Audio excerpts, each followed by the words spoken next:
নমস্কার।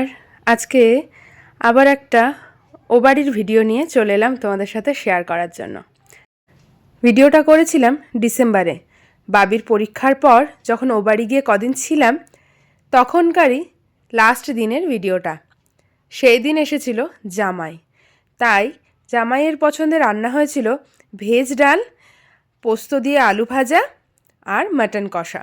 জামাই যেহেতু মাছ অতটা পছন্দ করে না, তাই মাছ প্রায় হয় না বললেই চলে। এখন চলছে বাছাই।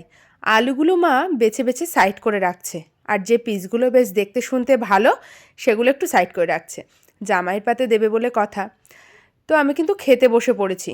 জামাই আর শ্বশুরের মানে আমার বাবা আর আমার হাজব্যান্ডের খাওয়া দাওয়ার পরে আমার মা আর আমি খেতে বসেছি। সত্যি কি বলবো, ভেজ ডালটা যে এত সুন্দর হয়েছিল। সব রান্নাই বাবার করা, আমার বাবার রান্নাও ভালো, মায়ের রান্নাও ভালো।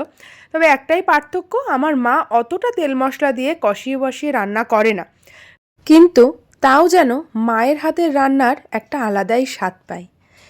তো সে যাই হোক, আগের দিন রাত্রে বসে সবাই মিলে ঠিক করা হলো ফ্রাইড রাইস হবে আর হবে চিকেন কষা। যেহেতু আমার দাদা বৌদি নিরামিষ খায়, তাই একসাথে ফ্রাইড রাইস হবে, ওদের জন্য হবে চিলি পনির বা আলুর দম যে কোনো একটা, আর আমাদের জন্য হবে চিকেন কষা। তখনও অবধি ঠিক ছিল না যে জামাই আসবে কিনা। তো যাই হোক, পরের দিন সকালে যখনই জানলো যে জামাই আসবে, তখনই মেনুটা চেঞ্জ হয়ে গেল।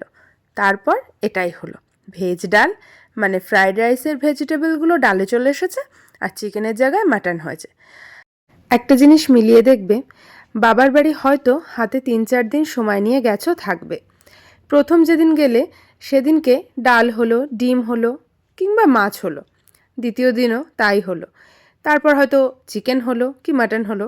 লাস্ট দিন যতই ভালো মন্দ দিয়ে খাও না কেন, মাথায় কিন্তু একটা চিন্তাই চলে যে একটু পরেই ব্যাগ গোছাতে হবে। এই যে বাবার বাড়ি থেকে শ্বশুর বাড়ি আসার ব্যাগ গোছানো আর শ্বশুর বাড়ি থেকে বাবার বাড়ি যাওয়ার ব্যাগ গোছানো, দুটোই কিন্তু আলাদা ফিলিংসের। মেয়েরাই তো বুঝবে সেটা, তাই না? খেতে খেতে তো গল্প করেই যাচ্ছি। অবশ্য আজকে ভিডিওটা আমি এডিট করছি ঠিকই, কিন্তু ভিডিওটা গত মাসের। জানি না, গ্যালারিতে অনেক ভিডিও পড়ে আছে। এবার ঠিক করেছি যে ভিডিওগুলো শেয়ার করব বলে ভিডিওগুলো করে রেখেছিলাম সেগুলো আগে শেয়ার করব, তারপর আবার নতুন ভিডিও করব। ভিডিও আর করব না যতক্ষণ না পুরনোগুলো শেয়ার করছি।